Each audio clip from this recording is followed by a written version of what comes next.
So we're doing a team meeting today. I wanted to record this because it could be valuable to you watching as well. We're gonna watch Soul Coffee soon, which is daily videos that Meir sends exclusively to people on the Soul Coffee program.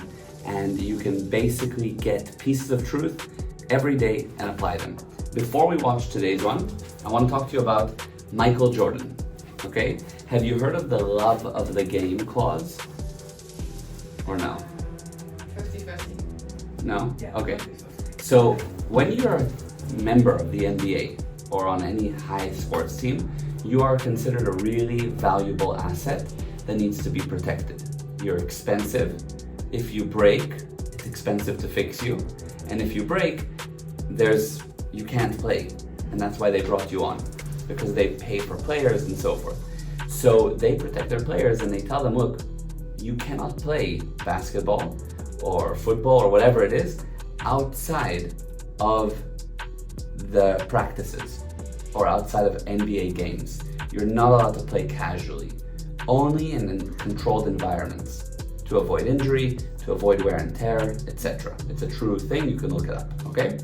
So, on that note, what Michael Jordan said before he signed to the NBA, or before he signed for the Bulls specifically, he said to them, I'd like to put in a special clause that basically says I can play anytime, anywhere, whenever I want. That's how I want to do it. And it was unheard of. Nobody ever said that. And he was one of the best, one of the most expensive, one of the most, it was at the beginning of his career, but it was the most hopeful for him. And he said, no, I'm going to put this clause in. And there was big arguments and big fights, and nobody ever did that. But he was willing to give up his career for that clause. The reason for that, he said, is because I don't play basketball for the paycheck. I play because I love the game. I want to play the game. I don't want to be restricted. That's why I play. It's for the game, the love of the game.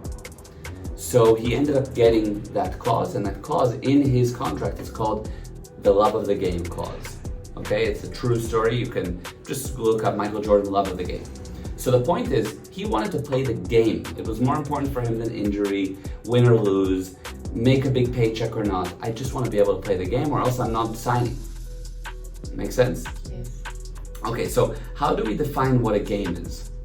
Something you enjoy. Something you enjoy, okay, but what makes it a game? Like, I like eating food, but is that a game?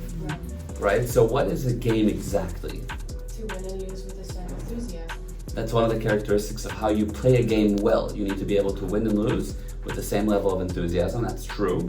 But what is the game? Competition. Competition, okay, that's part of it for sure. So a game has three parts, and I'm going to touch upon them very quickly, okay? There's a triangle. Okay, the triangle has freedoms, barriers, and purposes. Purpose, what you're doing in order to achieve something. Barriers, those things that are in the way, that are problems which you feel you can overcome. And freedoms, what you're allowed to do within the game. Okay? If you increase the freedoms, believe me, there'll be more barriers and more purposes. For example, if I just sit on the couch, very little purpose, very little barriers. I just have to reach for the remote sometimes, but also very little freedom. You make no money and you can't leave the house.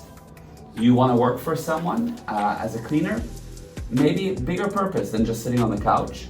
Bit more barriers, now you have to get up and go to work, and more freedoms, you start getting paid. You want to be the middle management, bigger purpose, but also more tough, but also more freedoms. You're allowed to do more within the company, etc. Any game has barriers, freedoms, purposes. Basketball, put balls in the hoop. May win above the other team. There's a few different purposes. What are the freedoms? You can pass, you can dribble, etc. What are the barriers? You can't run with the ball. There's certain barriers, and that makes a game. So every game has to have these three elements. Now, life is a game. Okay? Life is these three things. And you have to view life literally as a game, and then you can win or lose with the same level of enthusiasm. So life has these characteristics, and if you consider life as just a game, you're playing.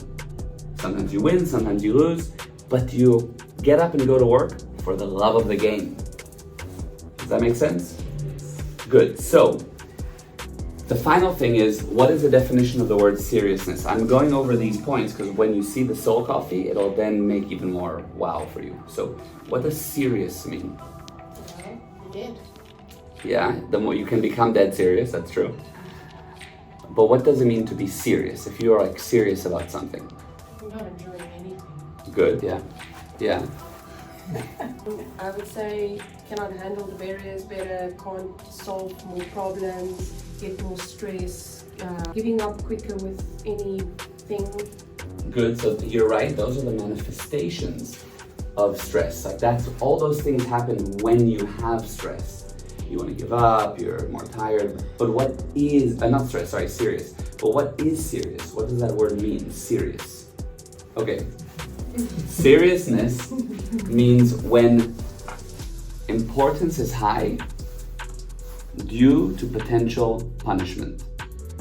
That's called being serious. You make something important because of the punishment that might happen. So then you get heavy because it's very important because there might be punishment. Then you get stressed, then you get tired. What does it mean? If I go to work because I need a paycheck, and if I don't get a paycheck, I can't feed the kids, and if I can't feed the kids, then I'm gonna fight with my wife, and if I fight with my wife, she'll leave me, and if she leaves me, I won't have a place to live, and then I'll be on the streets, and then I'll be alone, so I go to work. That's a very serious reason to go to work. Big importance because of potential punishment. Okay? If I go to the gym because if not, I'm going to be unhealthy and then I'm going to get a heart attack and then I'm not going to be able to play with my kids and I'm going to be sick and I'm going to die, that's a very serious state of mind just for going to the gym. But if I go to work because I want to create and I want to help people, the money will come. If I go to the gym because I just want to be healthy, I want to push my body, I want to challenge myself every day, then I'll be able to play with the grandkids when I'm older. So it's a different viewpoint. It's not doing something because it's very important. Oh, I have to do this task because the boss said. Now I'm serious. Now I have to do the task because I'm getting a specific result and I get it. I want that too. You get what I mean? So that's serious. So you can't have a game with seriousness. You won't be able to win or lose with the same level of enthusiasm. You will just try to win, which really means you're losing. Okay? So that's the principles. With that in mind, we're gonna watch the Soul Coffee, and I think it's gonna be amazing. If you enjoyed that data and you're curious about it, this particular Soul Coffee is called The Games You Play. So one day you'll see it and you'll understand, but there's many daily videos and it's $19 a month, which is like 70 cents a day.